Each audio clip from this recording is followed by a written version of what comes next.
आप सबको नमस्कार। मेरा नाम पंडित सुमित जोशी है और मैं एक कवि हूँ। मेरी एक किताब है तनाव की दवाई और उसमें 34 नंबर की एक कविता है। और ये कविता जब मैंने लिखी थी, मैंने बहुत सारी खबरों को सुना था और उसके बाद इस कविता को लिखी थी। और मैंने खबरों में देखा था कि कुछ लोग प्रभु के संतों को, जो सद्गुरु यीशु के पीछे ईमानदारी से चलते हैं, जिनका जीवन बदला है, उनको मार रहे थे, पीट रहे थे, और वो फिर भी उन लोगों को प्रेम कर रहे थे और दृढ़ थे विश्वास में। तो वो तो कुछ नहीं बोल पाए, पर मैं कवि हूँ और मैं अपनी कोई भी भावनाएं छुपाना नहीं चाहता हूँ। हाँ, दिल में एक टिस भी है और थोड़ा सा दर्द भी है, और उस दर्द को आप उसको गुस्सा कह सकते हैं, कुछ भी मैंने कविता के माध्यम से सामने निकाला है। और ये इसलिए नहीं निकाला कि हम दूसरों को नीचा दिखाएं, ये इसलिए निकाला है कि जो मसीह के लोग सताए गए हैं वो अपनी हैसियत को जान जाएं, वो जान जाएं कि वो प्रभु के आंखों की पुतली हैं। जो उनको छूता है वो प्रभु को छूता है, जो उन्हें परेशान करता है वो प्रभु को परेशान करता है। तो वो छोटे नहीं हैं और वो एक ऐसा दीपक है जिसको दुनिया की कोई आंधी बुझा नहीं सकती है। तो ये मेरी कविता है जिसका शीर्षक है ये चिराग कभी बुझेगा नहीं। तो आपके सामने प्रस्तुत है जी। ये जो खुद कुछ है नहीं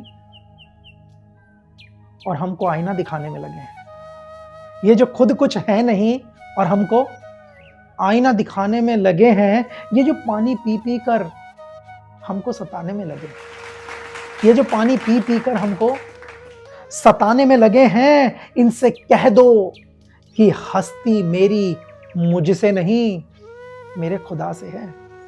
इनसे कह दो कि हस्ती मेरी मुझसे नहीं मेरे खुदा से है। ये चिराग कभी बुझेगा नहीं जिसे ये बुझाने में लगे हैं। ये चिराग कभी बुझेगा नहीं जिसे ये बुझाने में लगे हैं।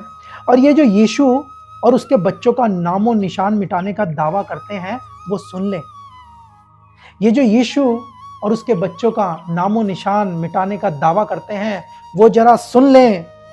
मसीहत कोई लोहे की तलवार नहीं जो जंग खा जाए। मसीहत कोई लोहे की तलवार नहीं जो जंग खा जाए।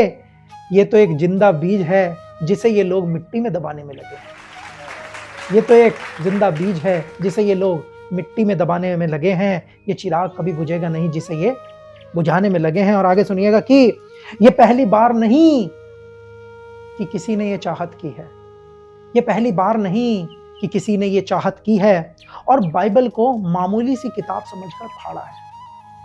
ये पहली बार नहीं कि किसी ने चाहत की है और बाइबल को मामूली सी किताब समझकर फाड़ा है। सुनो, आसमान और जमीन टल जाएंगे पर ये वचन कामिल रहेगा। सुनो, आसमान और जमीन टल जाएंगे पर ये वचन कामिल रहेगा। ये लोग असल में तो मसीहों को नहीं, खुदा को ही आजमाने में लगे हैं। ये लोग असल में तो मसीहों को नहीं, खुदा को ही आजमाने में लगे हैं। और वो खुद धोखे में हैं, और वो खुद धोखे में हैं जो बाइबल को जलाने में लगे। और वो खुद धोखे में हैं जो बाइबल को जलाने में लगे हैं। कह दो इनसे कि ये चिराग कभी बुझेगा नहीं जिसे ये बुझाने में लगे। बहुत बहुत धन्यवाद। अत्यंत आभार।